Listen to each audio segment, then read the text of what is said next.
Chapitre 1. Le contrat qui lit la pluie tombait sans relâche sur Londres, martelant un rythme constant contre les vitres embuées du salon de Thesaurus & Crown. Derrière le comptoir, Emily Carter, les mains se mouvant machinalement, versait un hurle grès fumant dans une tasse en porcelaine ébréchée. Le léger tintement de la porcelaine était noyé par le brouhaha de clients trompés qui secouaient leurs parapluies dégoulinants. Mais Emily ne remarquait rien. Ses pensées étaient à des kilomètres de là, dans les Cotswolds, où le petit cottage de pierre, sa maison pendant 25 ans, lui échappait peu à peu. La lettre de la banque était gravée dans sa mémoire. Avis final, saisie programmée pour le 15 novembre, soit dans 10 jours. 10 jours pour sauver l'unique bien que son père lui avait laissé avant que son cœur ne lâche, écrasé par des investissements ratés et une dette colossale. Elle essuya ses mains sur son tablier usé, dont le tissu était devenu mince à force de servir, et jeta un coup d'œil à l'horloge. 17h30. Son service touchait à sa fin, mais la peur qui oppressait sa poitrine ne diminuait pas. Son salaire de serveuse, à peine suffisant pour payer le loyer de son minuscule appartement de l'Est londonien, ne pourrait jamais couvrir les 200 000 livres de dettes que son père avait léguées. Elle avait déjà tout vendu, l'ancienne Maurice Minor, le médaillon en argent de sa mère, et même le bureau antique où son père dessinait autrefois ses rêves de fortune. Mais rien n'était jamais suffisant. Le tintement de la clochette au-dessus de la porte la tira brusquement de ses pensées.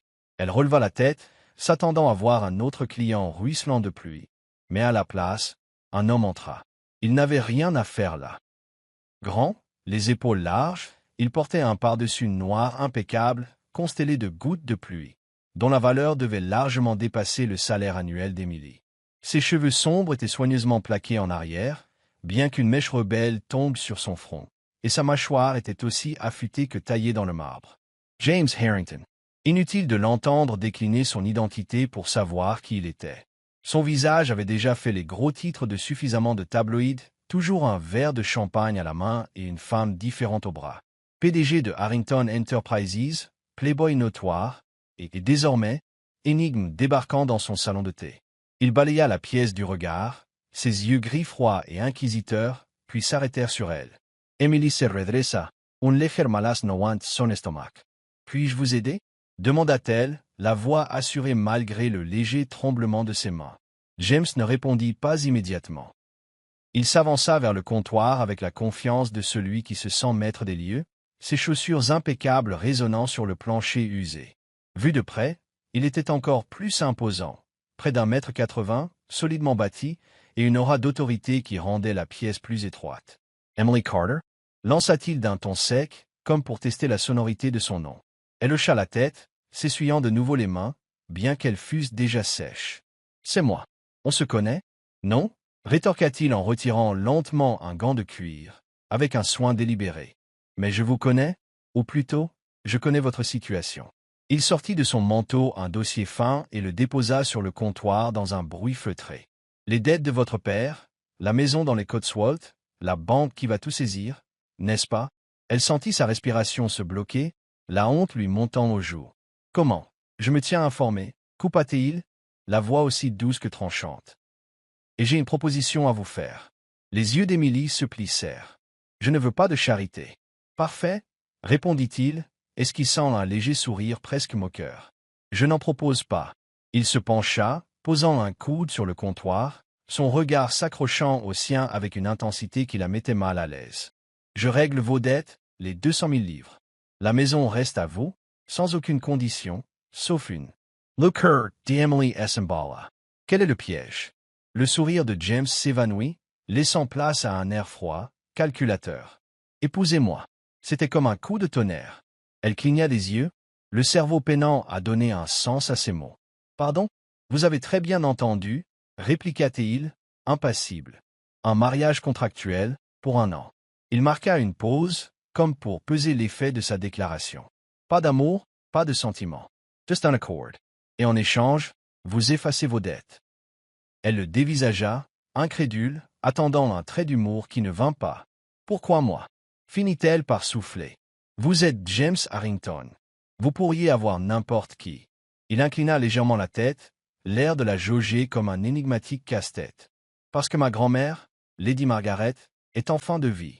C'est la seule personne qui compte pour moi, Elle veut me voir mariée avant de partir. J'ai besoin d'une épouse pour lui faire plaisir, quelqu'un qui sache jouer le rôle à la perfection. Il la regarda de haut en bas. Vous êtes assez désespéré pour accepter, et vous avez un visage gentil qui lui plaira. Les paroles, bien que pragmatiques, la blessèrent par leur réalisme. Mais il avait raison, elle était désespérée.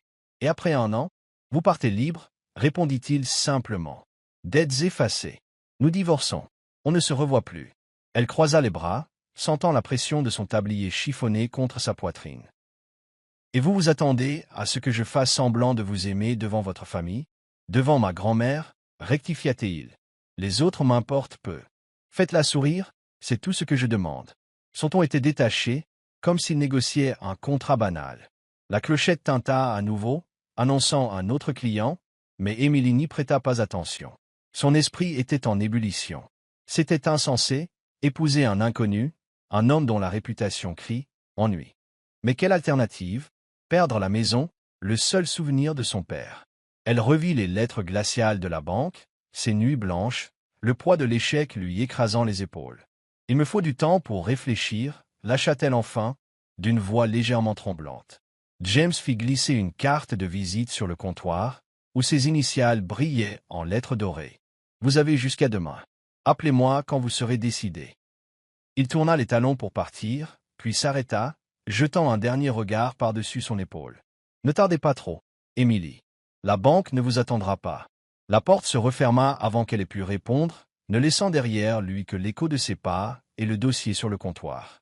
Les mains tremblantes, elle ouvrit le dossier. À l'intérieur, un contrat, en noir sur blanc, énonçait exactement ce qu'il venait de dire. 1 an, 200 000 livres et une ligne pour sa signature. Ce soir-là, dans son appartement exigu, le contrat étalé sur la table branlante de la cuisine, elle écoutait la pluie cogner contre la fenêtre comme un écho de sa propre détresse.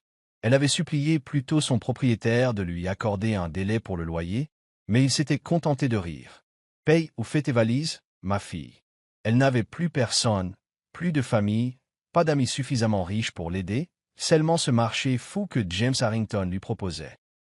Son doigt suivit les mots, pas d'amour, pas d'engagement. Pouvait-elle faire semblant d'être l'épouse de quelqu'un, vivre dans le mensonge pendant 1 an, juste un outil pour lui?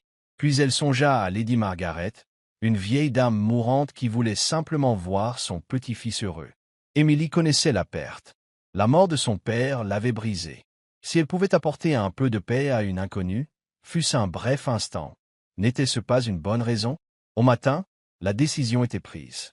Elle composa le numéro figurant sur la carte, la voix ferme malgré le nœud dans son estomac. « J'accepte, » dit-elle quand James décrocha. « Bien, » répliqua-t-il, sans manifester la moindre surprise. « Retrouvons-nous demain, 14 heures, à l'église Saint-Marie. Portez quelque chose de blanc. » La cérémonie eut lieu en toute discrétion dans la nef sombre de Saint-Marie, dont les murs de pierre suintaient d'humidité caractéristique de Londres. Émilie, dans une simple robe blanche chinée en friperie, tenait un petit bouquet de marguerites, son seul achat superflu. Ses mains tremblaient lorsqu'elle répéta les vœux d'une voix mécanique. « Moi, Emily Carter, J.T. Prince, James Harrington. » Dans le premier rang, Lady Margaret, frêle dans son fauteuil roulant, ses cheveux argentés soigneusement coiffés sous un chapeau de velours, versait des larmes de bonheur.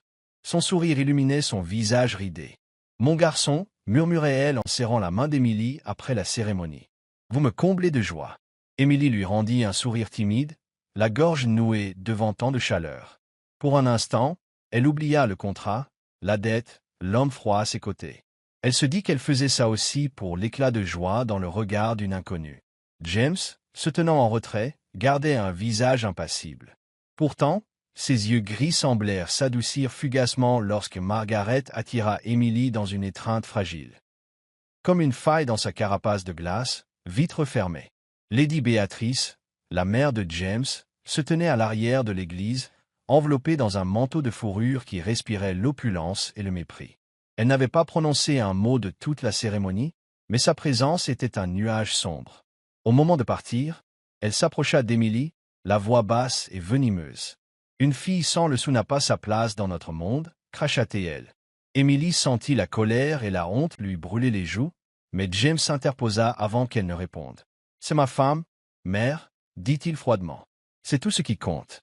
Les lèvres de Béatrice se pincèrent, mais elle ne répliqua pas et s'éloigna sous la pluie.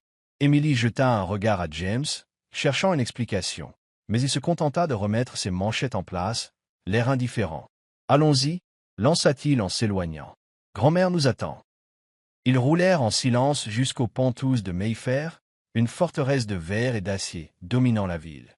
Émilie pressait contre elle son sac contenant le contrat, rappel perpétuel de l'engagement qu'elle avait pris. James ne la regarda pas en pénétrant dans l'appartement, se contentant de désigner un couloir d'une voix atone. « Ta chambre est par là. Ne me dérange pas, sauf si c'est au sujet de ma grand-mère. » Elle opina, la gorge sèche, et le regarda s'engouffrer de l'autre côté. Seule dans cet espace vaste et glacial, elle s'assit au bord du lit dans sa nouvelle chambre, sentant le poids de son choix peser lourdement. Elle était désormais Emily Harrington, épouse d'un homme qui n'en avait cure, liée par un contrat dont elle ne pourrait s'échapper. Pourtant, en repensant au sourire de Lady Margaret et à la fugace douceur aperçue dans le regard de James, elle se surprit à espérer que ce marché renfermait peut-être plus qu'il ne l'imaginait. Bienvenue sur Soul Stories. La vie peut être oppressante, mais ici, nous partageons des récits bouleversants conçus pour vous apporter paix, joie et inspiration.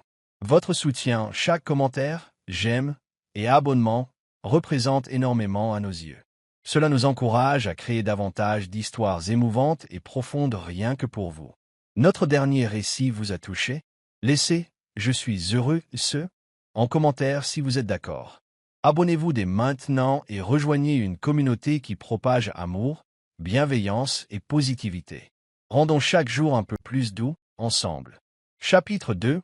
Ombre glacée et chaleur cachée. Le Penthouse de James Harrington trônait au sommet d'une tour de verre et d'acier dans le quartier huppé de Mayfair, à Londres. Un lieu de luxe, mais aussi froid que son propriétaire. Lorsqu'Emily Carter y mit les pieds pour la première fois, par un après-midi pluvieux, elle s'y sentit minuscule. Murs blancs immaculés, sol en marbre étincelant, immenses baies vitrées ouvrant sur une ville brumeuse. Aucune chaleur, aucune photo de famille, aucune plante verte, juste un mobilier noir et blanc aux lignes tranchantes et un silence pesant. James lui avait simplement montré une chambre au fond d'un couloir, d'une voix sèche. « Tu dors là. Ne me dérange pas. » Puis il avait disparu derrière une autre porte, la laissant seule dans cet espace inconnu. Les premiers jours défilèrent comme dans un brouillard. Emily essayait de s'adapter à sa nouvelle vie. Mais entre elle et James, c'était comme deux lignes parallèles qui ne se rencontrent jamais. Il sortait presque chaque nuit, le rugissement de son bolide résonnant à Mayfair lorsqu'il filait vers des soirées interminables. Emily voyait passer des titres scandaleux dans les tabloïds. James Harrington aperçu avec le mannequin X assaut, le PDG de Harrington Enterprises dépense sans compter. Puis il rentrait à l'aube, imprégné d'alcool et d'un parfum hors de prix, les yeux gris cernés de fatigue, mais sans jamais croiser son regard. Elle ne posait pas de questions. Elle nettoyait en silence le sillage qu'il laissait, une veste jetée sur un fauteuil, un verre de vin brisé sur la table. Une seule pièce du Penthouse n'était pas gelée, la chambre de Lady Margaret. La grand-mère de James vivait dans un coin plus retiré de l'appartement, un espace plus petit orné de rideaux de velours rouge, de tapis moelleux et de vieilles photos familiales. Un contraste chaleureux au sein de cet univers glacé. Emily passait le plus clair de son temps avec elle, la soignant avec une dévotion qu'elle ne s'expliquait pas pour une inconnue. Malgré sa fragilité et son fauteuil roulant, Lady Margaret souriait toujours quand Emily entrait. « Bonne fille » murmurait-elle de sa voix rauque mais bienveillante, tendant une main tremblante pour saisir celle d'Emily. Celle-ci lui apportait du thé, bordait ses couvertures et l'écoutait raconter l'histoire des Harrington, des récits que James ne lui avait jamais confiés. James était un garçon solitaire, expliqua un jour Lady Margaret, la pluie crépitant contre la fenêtre. Elle tenait une vieille photo où l'on voyait un garçon aux cheveux sombres, le regard gris et triste. Ses parents étaient trop occupés par l'entreprise, par les réceptions. J'étais la seule à m'occuper de lui, à lui apprendre les échecs, à lui lire des histoires. Elle sourit faiblement, les yeux voilés d'un chagrin ancien. Il ne laisse plus personne l'approcher depuis qu'il est adulte, mais au fond, il reste cet enfant qui a besoin d'amour. Emily écoutait en silence, le cœur serré en pensant à cet homme si froid, qui passait devant la chambre de sa grand-mère sans s'y attarder, ou dont le regard s'attardait un instant sur une photo de famille, avant de se détourner. Il n'était peut-être pas le playboy sans cœur décrit par les journaux, mais un être qui la maintenait pourtant à distance, ne voyant en elle qu'une pièce d'un contrat. Un soir, toutefois, un changement s'opéra. Il pleuvait à verse, la nuit était sombre. Emily était auprès de Lady Margaret, ajustant une couverture alors que la vieille dame toussait sans relâche. Il était minuit passé, et elle s'était habituée à l'absence quasi quotidienne de James. Mais la porte d'entrée claqua soudain, laissant entendre des pas chancelants. Elle sortit dans le couloir et le vit. James Harrington, ivre, la chemise froissée, les cheveux en bataille et ruisselants, l'œil hagard. Il s'adossa au mur, ses prunelles grises embrumées, braquées sur elle. « Qu'est-ce que tu fais là » grogna-t-il d'une voix rauque, enrouée par l'alcool. « Ta grand-mère a beaucoup toussé, » répondit Emily, la gorge serrée. « Je suis resté près d'elle. » James eut un rictus, comme s'il allait répliquer quelque chose de sarcastique, mais il chancela et faillit tomber. D'instinct, Emily s'avança pour le soutenir, effleurant son bras ferme à travers le tissu humide. Il leva vers elle un regard trouble, et pendant un bref instant, elle aperçut une tristesse profonde, une vulnérabilité qu'il dissimulait d'ordinaire. Puis il repoussa sa main, marmonnant « Je peux marcher tout seul ». Elle ne dit rien, se contenta de rejoindre la cuisine, de préparer une tasse de thé brûlant qu'elle laissa près de lui, sans qu'il ne l'ait demandé. De retour dans la chambre de Lady Margaret, elle l'entendit s'arrêter un instant sur le seuil. James resta là, silencieux, la regardant border sa grand-mère dans la pénombre. Il ne prononça pas un mot, mais son regard n'avait plus la froideur habituelle. Il semblait intrigué, presque doux, avant de repartir dans son mutisme. Émilie le perçut, et pour la première fois, elle se demanda si ce n'était pas un étranger qu'elle s'était fabriqué. Le lendemain, il ne reparla pas de la veille. Vêtu d'un costume impeccable, il partit au bureau comme si rien ne s'était passé. Mais elle remarqua la tasse vide sur le comptoir. Un signe qu'il avait bu son thé, un geste infime qui l'amena à esquisser un sourire. Un semblant de peine acquis, brisé cependant par l'arrivée de Lady Béatrice, la mère de James. Elle débarqua un week-end, apportant une tempête de mépris. Elle entra, vêtue d'un manteau de fourrure hors de prix, ses talons claquant sur le sol de marbre, dardant sur Emily un regard hautain. « On m'a dit que cette fille était toujours là », lança-t-elle à James, ignorant volontairement Emily qui se tenait pourtant juste à côté. Une arriviste? Rien de plus. James, assis sur le canapé à feuilleter un journal financier, ne leva même pas les yeux. « Mère, c'est ma femme, légalement. »« Legalement » siffla Béatrice en se tournant vers Emily. « Crois-tu être à la hauteur du nom Harrington, petite vendeuse de thé sans le seau? Je sais parfaitement pourquoi tu es là. » Emily serra las puings, las jouas embraseas. Elle voulait protester, affirmer qu'elle n'était pas une profiteuse, qu'elle ne voulait que sauver la maison de son père. Mais sa voix resta bloquée. Lady Béatrice ne s'arrêta pas là. Elle invita chez James deux jeunes femmes sublimes, vêtues de robes de soirée scintillantes, leur chevelure blonde reflétant l'opulence. « Voilà des filles qui te correspondent, James, » déclara-t-elle en fusillant Emily du regard. Pas une roturière sortie des Cotswolds. James ne protesta pas. Il resta au milieu de cette petite foule, sirotant un whisky. Emily, portant un plateau de thé, se sentit plus domestique qu'épouse. Quand l'une des filles, Hilar, s'agrippa au bras de James, elle ne supporta plus. Elle posa le plateau et sortit de la pièce, le cœur serré. Pas de larmes. Elle se refusait de pleurer pour un homme qui ne tenait pas à elle. Mais une blessure sourde pulsait dans sa poitrine, plus profonde qu'elle ne l'aurait cru. Tandis qu'elle s'éloignait, elle sentit le regard de James la suivre. Levant la tête, elle le vit qui la regardait, un éclair de culpabilité passant dans ses yeux. Il ne parla pas, ne se leva pas, mais ce regard était comme une excuse silencieuse. Emily s'arrêta un bref instant, et pour la première fois, elle ne vit pas seulement un PDG playboy ou un mari de papier. Elle distingua un homme blessé, dont elle effleurait malgré tout la souffrance. Cette nuit-là, allongée sur son lit, la pluie tambourinant sur la vitre, elle repensa à cette lueur dans le regard de James, aux histoires de Lady Margaret, à cette tasse de thé qu'il avait bu. Elle n'était plus certaine de ce qui se déroulait, mais une petite graine avait germé, un soupçon de chaleur à travers les ombres glacées de ce mariage. Et bien qu'elle ne voulût l'admettre, elle se demanda si un an suffirait à découvrir l'énigme de l'homme qu'elle nommait son époux. Chapitre 3. Les fissures dans la glace. Londres, en cette fin d'automne, arborait une beauté languissante, un vent froid sillonnant les rues pavées et la Tamise scintillant d'un gris argenté sous un ciel bas. Voilà déjà 2 mois qu'Emily Carter habitait le Penthouse de James Harrington. Les premiers jours, marqués par la distance glaciale, semblaient appartenir au passé. James ne sortait plus chaque nuit. Les soirées jusqu'à l'aube dans Soho ou Mayfair se firent plus rares, et Emily entendait son pas résonner dans le couloir plutôt qu'à l'accoutumée. Il ne s'en expliquait pas, mais elle remarquait ce changement, et une part d'elle se demandait si cela avait un lien avec elle. Leur trajectoire n'était plus totalement parallèle.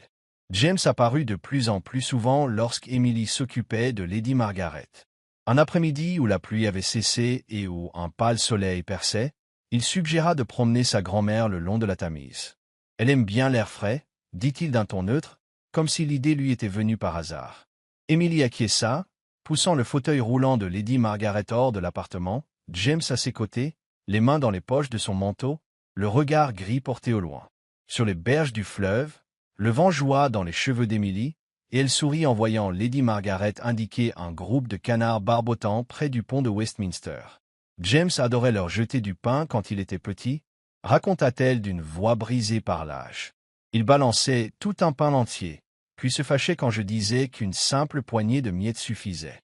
Elle rit faiblement, comme emplie d'une tendresse infinie.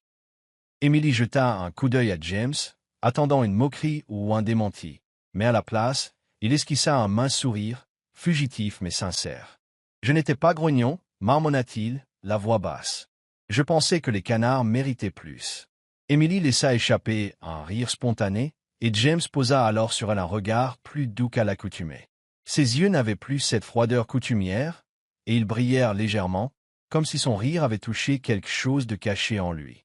Quand Lady Margaret se mit à tousser, ils se penchèrent d'un même élan pour l'aider, leurs mains se frôlant sur la poignée du fauteuil. Emily sentit un frisson la parcourir. Elle releva la tête, croisant le regard de James, interdite. Pourtant, ni l'un ni l'autre ne bougèrent. Pendant quelques secondes, ils restèrent ainsi, main contre main, jusqu'à ce que la quinte de tout rompe l'instant. Dès lors, de petits moments d'intimité s'invitèrent dans leur quotidien. Le soir, Emily parlait à James des anecdotes que Lady Margaret lui confiait dans la journée. La fois où il essaya d'attraper un pigeon dans le jardin et tomba dans la boue, ou comment il dissimulait des biscuits sous son oreiller pour les manger la nuit. James, d'abord silencieux, finit par répliquer en plaisantant. « Pourquoi raconte-t-elle ça » grommela-t-il un jour, mi-amusé, mi-gêné. « Je me souviens très bien avoir attrapé ce pigeon. » Emily s'esclaffa franchement, et, pour la première fois, il s'autorisa à rire aussi. Un rire vrai, qui éclaira son visage d'ordinaire si fermé, comme un réverbère dans la nuit pluvieuse. Elle se surprit à aimer le voir ainsi, et son cœur s'emballa. Tout bascula un soir d'orage. Londres était plongée dans l'obscurité, le tonnerre grondant. Emily, installée dans le salon, lisait un vieux roman de Jane Austen que Lady Margaret lui avait prêté, lorsque la porte s'ouvrit brusquement. James entra, trempé jusqu'aux os, la chemise collée à la peau et imprégnée d'alcool. Il tituba, s'accrochant au mur, les yeux gris brillants d'un éclat étrange. Emily reposa son livre et se leva, indécise. « Tu as encore trop bu » murmura-t-elle, incapable de dissimuler son inquiétude. James afficha un rictus, un sourire bancal. « Ça t'inquiète » lança-t-il en approchant, vacillant. Il faillit chuter et elle se précipita pour le retenir. Ses mains saisirent son bras et elle sentit les muscles tendus sous le tissu mouillé. Leur visage n'était qu'à quelques centimètres. Elle percevait son haleine mêlant whisky et quelque chose de chaud, unique. « Je n'ai besoin de personne » marmonna-t-il, mais sa voix manquait de sa dureté habituelle. On y discernait un tremblement. Emily le soutint, sa voix douce. « Nous avons tous besoin de quelqu'un, James, même toi. » Il resta muet, le regard plongé dans le sien. Puis, d'un geste brusque, il s'inclina vers elle et l'embrassa. Le baiser commença dans la lenteur, incertain, comme s'il hésitait, puis s'enflamma, ardent, désespéré, comme un feu longtemps contenu. Emily répondit, les bras noués autour de son cou, oubliant le contrat, la distance, tout excepté la chaleur de ce moment. La pluie redoublait d'intensité, mais il n'existait plus que leurs souffles confondus, leurs cœurs battant à l'unisson. Quand ils se séparèrent, haletants, le regard de James brillait d'une émotion inédite, de la sincérité, un besoin qui ne parvenait plus à dissimuler. « Émilie, souffla-t-il, la main toujours posée sur sa joue. « Je ne comprends plus rien. » Elle sourit faiblement, le cœur tremblant de ce qu'il venait de faire. « Alors cherchons ensemble. » Pour la première fois, ils n'étaient plus simplement deux inconnus liés par un contrat. Mais ce frêle bonheur fut bientôt mis à l'épreuve. Quelques jours plus tard, Lady Béatrice réapparut, brandissant un nouveau scandale. Cette fois, elle lança un magazine à scandale sur la table, devant Lady Margaret et Emily en plein goûter. En gros titre, on lisait « La femme contractuelle de James Harrington, usurpatrice ou profiteuse ». L'article calomniait Emily, l'accusant de manipuler James, de n'être qu'une opportuniste venue dépouiller la famille. Emily blêmit, les mains tremblantes. Lady Margaret fronça les sourcils, se tournant vers sa belle-fille. « Béatrice, qu'est-ce que cela signifie ?»« La vérité, évidemment, répliqua-t-elle d'un ton venimeux. Cette fille n'est pas digne de James. Elle n'en veut qu'à notre fortune. Ne le voyez-vous pas, mère? Une simple serveuse prétendant devenir une Harrington. » Emily eut l'impression de recevoir une gifle. Elle voulut fuir, mais James entra dans la pièce, repéra le journal sur la table et son expression se durcit. Il y jeta un coup d'œil, puis toisa sa mère, les yeux brûlants de colère. « Que faites-vous » gronda-t-il, la voix basse et menaçante. « Je te protège, » dit Lady Béatrice, impassible. « Cette fille est une erreur, James. Je voulais que ta grand-mère sache la vérité. » Les poings serrés, il tourna la tête vers Emily, la voyant la tête baissée, les épaules secouées. Son regard s'adoucit aussitôt. Puis, faisant face à sa mère, il parla d'une voix dure comme l'acier. « C'est ma femme, mère. Il va falloir l'accepter. » Béatrice se figea, les lèvres pincées. « Tu le regretteras, » siffla-t-elle. Sans un mot de plus, James se dirigea vers Emily, posant une main sur son épaule, geste simple mais bouleversant de signification. Pour la première fois, il la défendait ouvertement contre sa mère, comme un engagement silencieux. Lorsque Lady Béatrice partit, laissant derrière elle une atmosphère pesante, Lady Margaret prit la main d'Emily, murmurant « Ne vous inquiétez pas, ma chère. James vous a choisi, et c'est tout ce qui compte. » Emily acquiesça, les larmes aux yeux, tout en ressentant la chaleur de la main de James sur son épaule. Il ne disait rien, mais ce simple contact en disait long. Leur limite contractuelle s'était évanouie, et une flamme plus profonde brillait entre eux. Ce soir-là, alors qu'elle se couchait, la pluie caressant toujours les vitres, Emily repensa à ce baiser, à ce regard, à la façon dont James l'avait protégée. Les fissures dans sa carapace s'étaient élargies, laissant voir qu'elle commençait à lui appartenir, qu'il se rapprochait dangereusement du feu de leurs sentiments. Il n'était plus dans la comédie, c'était un brasier auquel il se laissait embraser, coûte que coûte. Chapitre 4. L'amour au milieu du deuil. L'hiver fit son entrée à Londres, agrippant la ville d'un vent mordant, emportant les dernières feuilles sur les trottoirs pavés et recouvrant la Tamise d'un voile glacé sous un ciel plombé. Dans le Penthouse de Mayfair, une chaleur inédite flottait, non grâce à une cheminée moderne ou à d'agréables lumières dorées, mais grâce à l'amour grandissant entre Emily Carter et James Harrington. Depuis ce baiser échangé par une nuit pluvieuse, les barrières de leur contrat avaient volé en éclats, laissant place à un lien profond, au-delà de tout ce qu'ils auraient pu imaginer. James n'était plus seulement un mari de papier, et Emily n'était plus la fille prisonnière de ses dettes. Ensemble, ils bâtissaient un « plus » sans encore oser le nommer. C'était dans de menus détails que leurs sentiments prenaient forme. Un soir, tandis que la pluie rythmée battait les vitres, James pénétra dans la chambre de Lady Margaret. Emily lisait les Odes de Hurlevent à la vieille dame, sa voix douce embrassant la tragique histoire d'Heathcliff et Catherine. Lady Margaret souriait, le regard voilé mais brillant, à l'écoute de chaque phrase. James se tenait à l'entrée, silencieux, puis s'assit à côté de sa grand-mère. Quand Emily acheva son chapitre, il parla d'une voix grave. « Tu me lisais ça quand j'avais 10 ans, grand-mère. Je détestais la fin, trop triste. » Lady Margaret gloussa faiblement, sa main osseuse frôlant celle de James. « Tu as toujours détesté les histoires tristes, mon garçon, mais parfois, la tristesse nous apprend à chérir le bonheur. » Emily surprit la tendresse au fond des yeux de James. « Je ne me rappelle pas que tu me l'aies dit, » répondit-il. Mais le sourire rare qui étira ses lèvres montra qu'il se rappelait parfaitement. À partir de ce moment, il vint plus souvent écouter Emily lire. Il partagea avec elle quelques souvenirs, ses instants d'enfance, comment il fuyait ses leçons de piano en se cachant dans le jardin, ou le jour où il brisa le vase favori de sa grand-mère par curiosité. Emily riait de bon cœur, et James, bien qu'essayant de garder son sérieux, finissait par la rejoindre dans son hilarité. Une nuit, après que Lady Margaret se fut endormie, James entraîna Emily sur le balcon, où la pluie fine perçait la verrière. Il l'enlaça par derrière, son menton effleurant son épaule, son souffle chaud effleurant ses cheveux. « Je n'ai jamais rien dit à personne de mon enfance, » murmura-t-il, la voix rauque. « Mes parents ne voyaient que l'argent et le prestige. Grand-mère était la seule présente. Je t'ai épousée pour elle, Émilie, mais je reste pour toi. » Cette confession fut comme un vent chaud dans le cœur d'Émilie. Se tournant, elle posa une main sur sa joue, lisant la sincérité dans ses yeux gris. « Je suis là pour toi, James, » souffla-t-elle, avant qu'ils ne s'embrassent, un baiser profond, empreint de promesses informulées. Sous le voile de pluie londonien, ils n'étaient plus deux étrangers unis par un contrat. Mais ce bonheur naissant fut de courte durée. L'état de santé de Lady Margaret s'aggrava à la mi-janvier. Sa toux s'intensifia, et la main qui serrait celle d'Emily ou de James faiblissait chaque jour davantage. Un matin glacé où la neige commençait à parsemer les rues, elle les convoqua dans sa chambre. Son souffle était court, mais son regard brillait encore d'amour. « James, Emily, » déclara-t-elle d'une voix haletante. « Je sens que mon heure approche, mais je pars en paix en vous voyant unis. » James s'agenouilla près du lit, serrant sa main, le visage livide. « Ne dis pas ça, tu vas t'en remettre, » murmura-t-il, la voix brisée. Lady Margaret eut un sourire empreint de bienveillance, secouant la tête. « Non, mon garçon, j'ai assez vécu.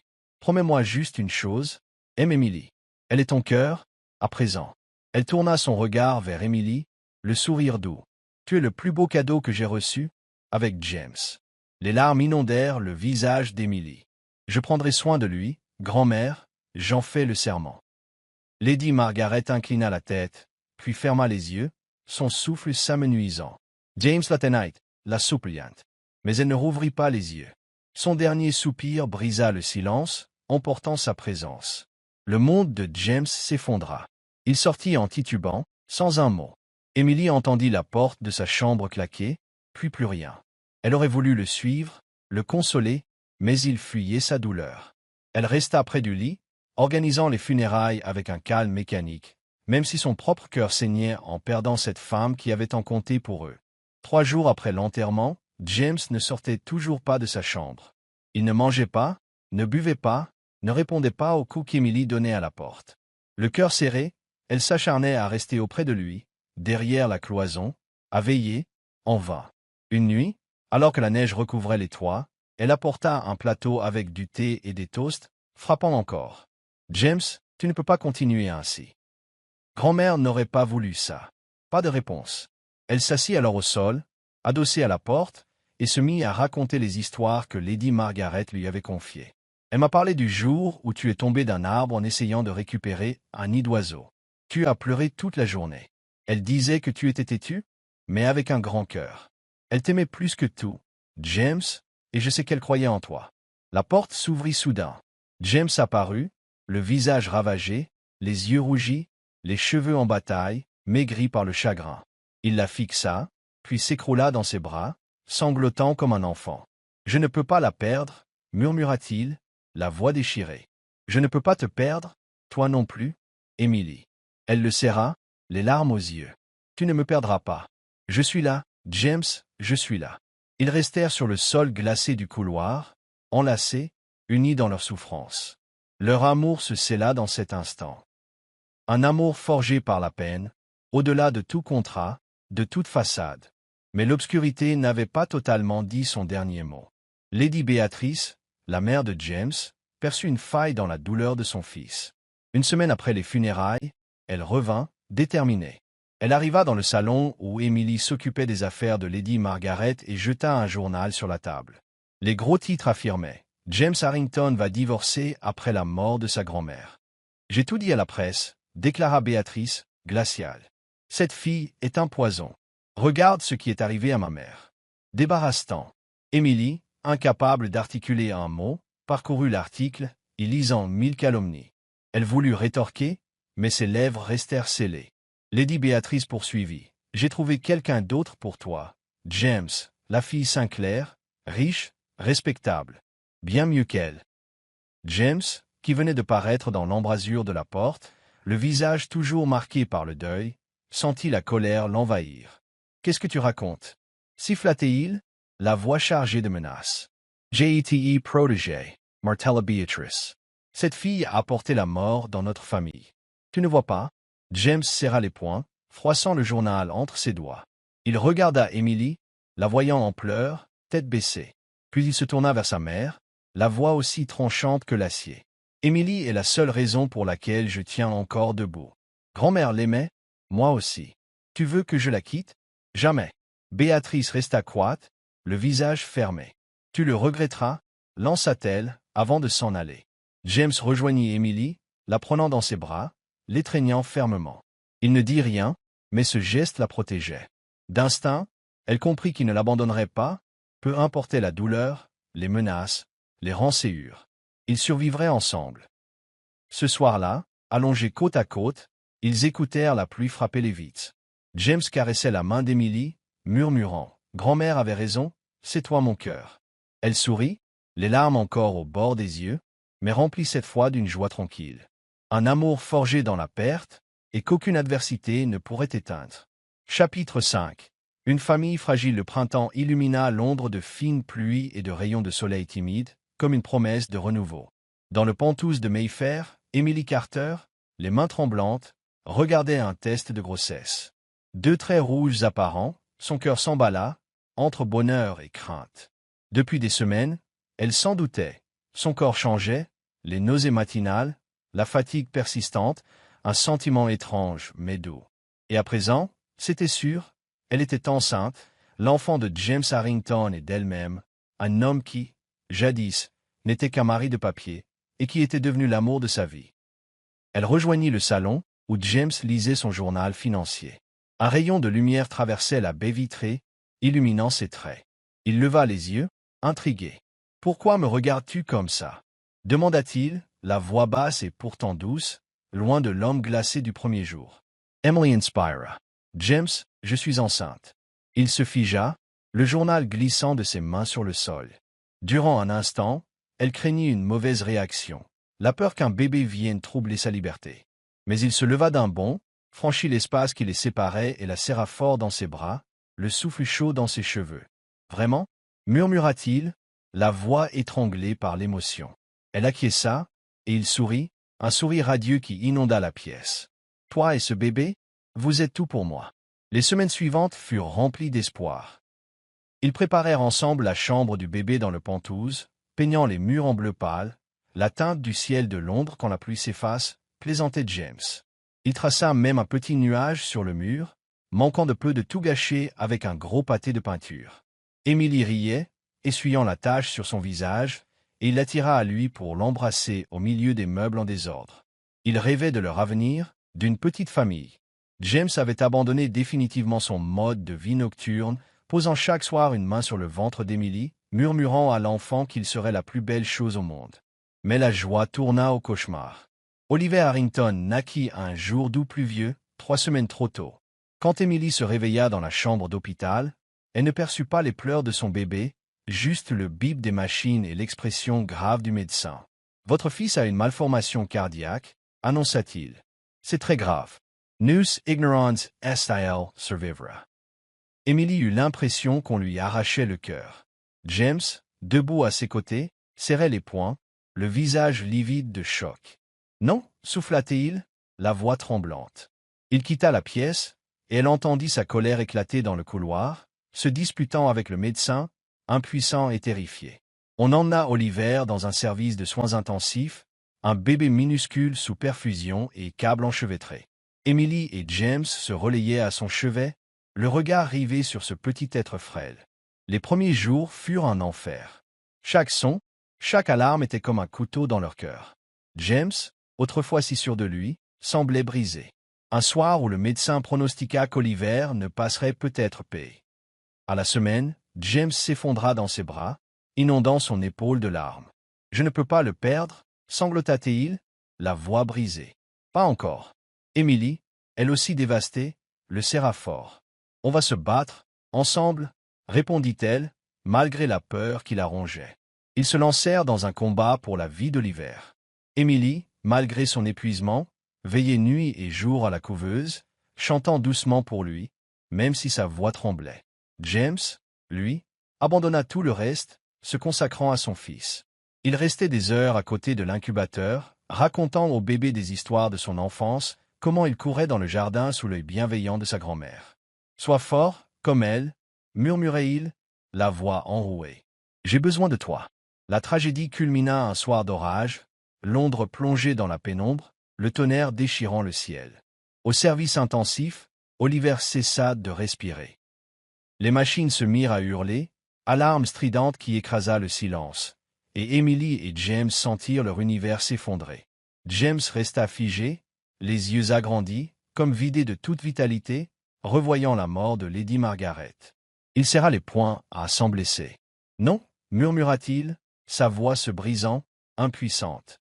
Emily, ses jambes vacillant, agrippa la chemise de James, la gorge serrée par un sanglot insoutenable. « Pitié, non, ne m'enlevez pas mon bébé » supplia-t-elle, sans savoir à qui elle adressait ses prières. Tandis qu'ils se tenaient là, serrés l'un contre l'autre, les infirmières s'activaient autour de l'incubateur. Le temps parut se figer, un instant d'horreur absolue où chaque seconde s'étirait comme une éternité. Puis un son s'éleva, un pleur fragile, mais bien réel. Oliver venait de respirer, d'émettre un léger cri. La vie persistait. James rouvrit brusquement les yeux, son regard ravivé par une étincelle. « Il est vivant » articula-t-il, la voix éraillée. Emily s'affaissa au sol, la tête enfouie dans ses mains, pleurant à chaudes larmes, cette fois de joie, d'un miracle inespéré.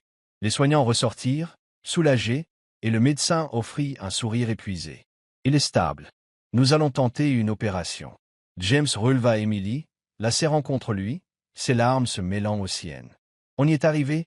Il vit, il vit. » Ils restèrent enlacés dans ce couloir d'hôpital, la pluie grondant toujours dehors, mais dans leur cœur s'allumait à nouveau la flamme de l'espoir.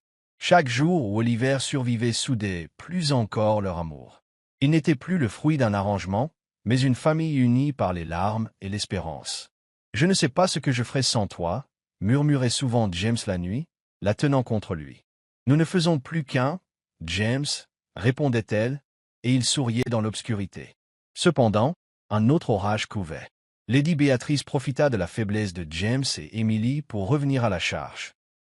Un après-midi, alors qu'Oliver venait d'être transféré dans une chambre ordinaire, elle arriva, perchée sur ses talons, le regard glacial.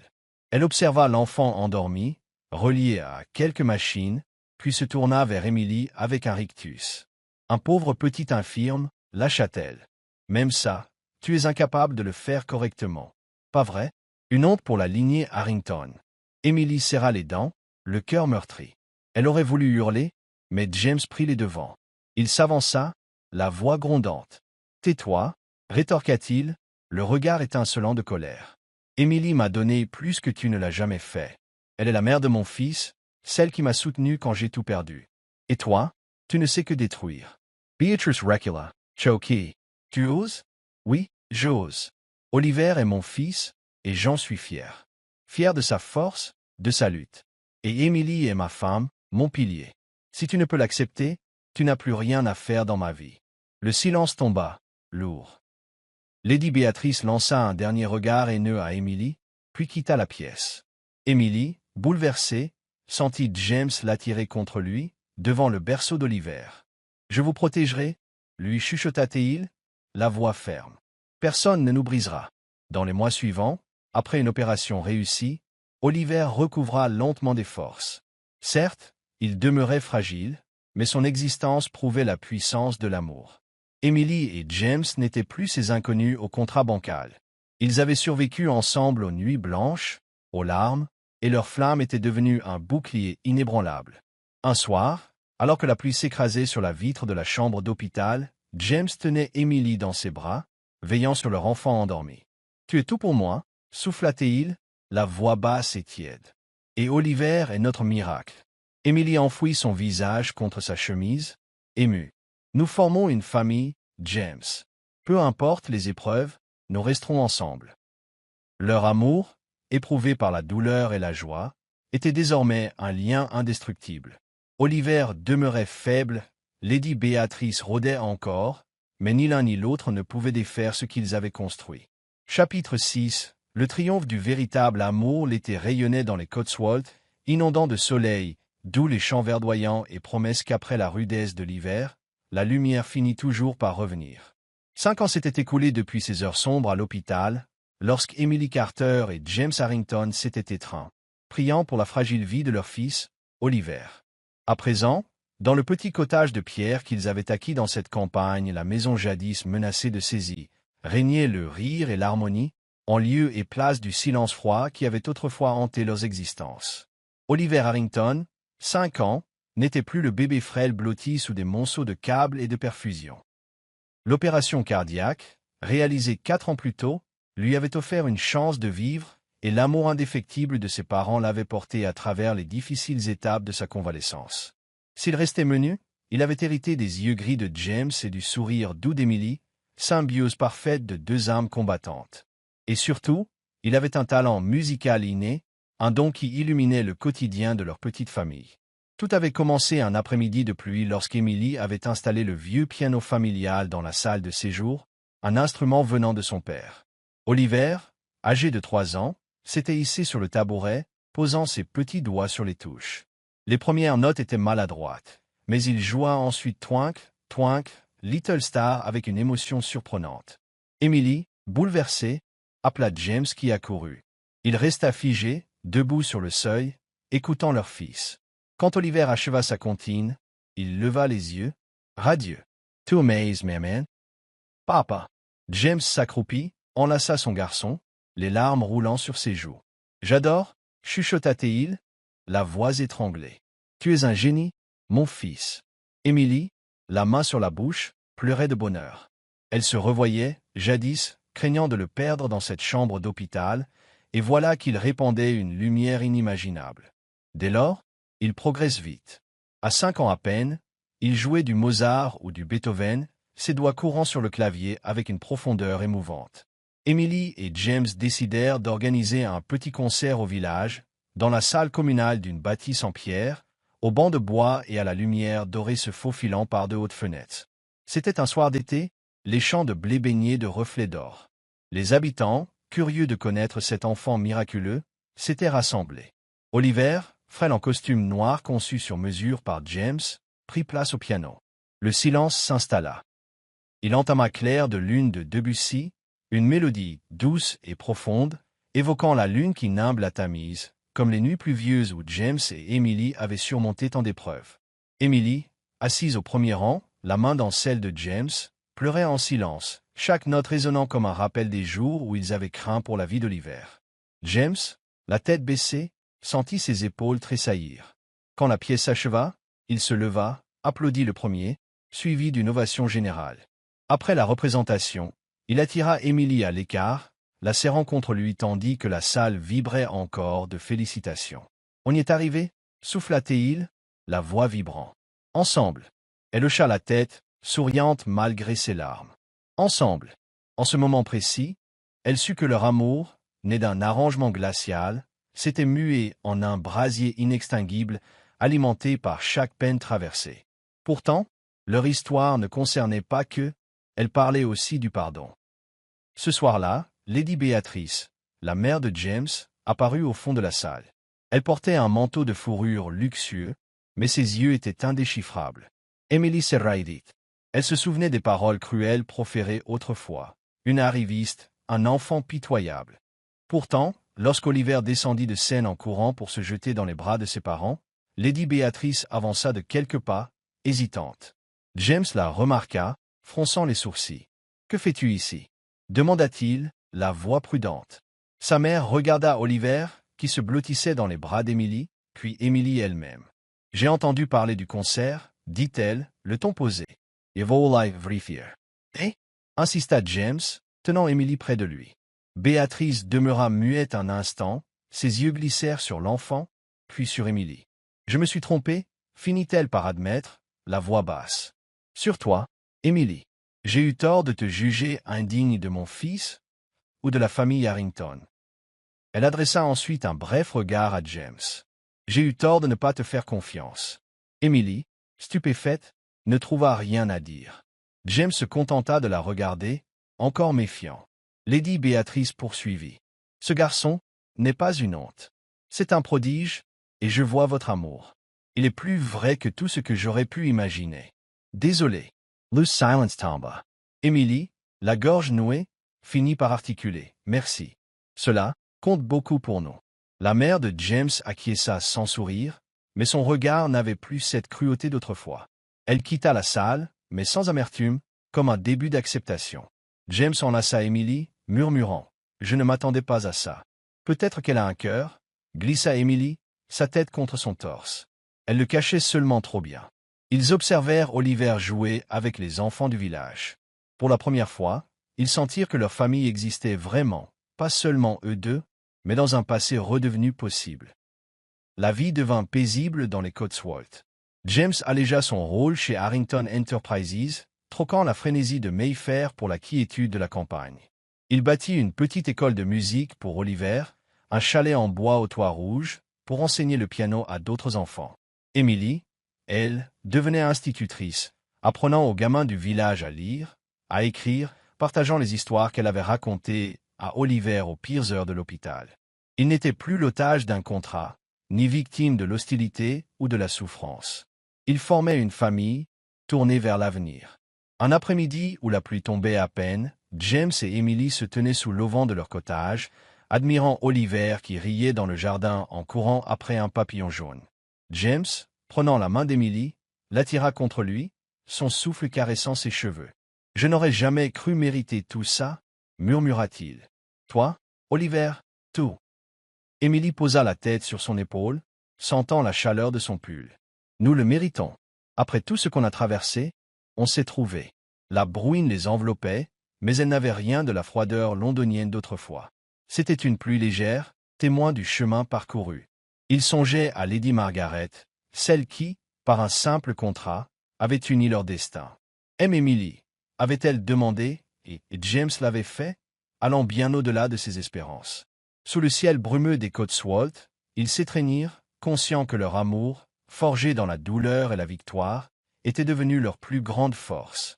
James murmura, « On a tout surmonté. » Emily acquiesça, les larmes aux yeux, mais un sourire rayonnant. « Et on sera ensemble pour toujours. » Oliver les rejoignit, tirant sur leurs mains, s'exclamant avec sa voix enfantine, « Venez jouer du piano avec moi. » Ils rirent et rentrèrent tous trois, laissant résonner dans la maison la mélodie d'un bonheur sincère, d'un amour éternel, et d'une famille que plus rien ne pourrait briser.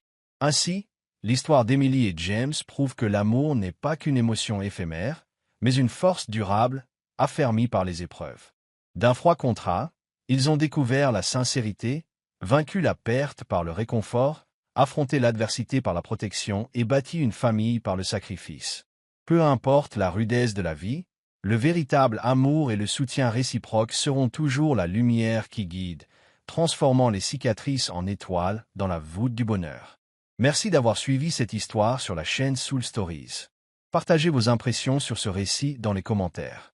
Si vous croyez que le véritable amour peut surmonter toutes les épreuves et naître parfois de la plus simple des façons, n'oubliez pas d'appuyer sur « J'aime » et de partager ce récit avec vos amis. Pour ne rien manquer des histoires touchantes et pleines de sens, abonnez-vous à notre chaîne et contribuez à diffuser des messages d'amour et de chaleur autour de vous. Chérissons ensemble les moments précieux de la vie et de l'amour.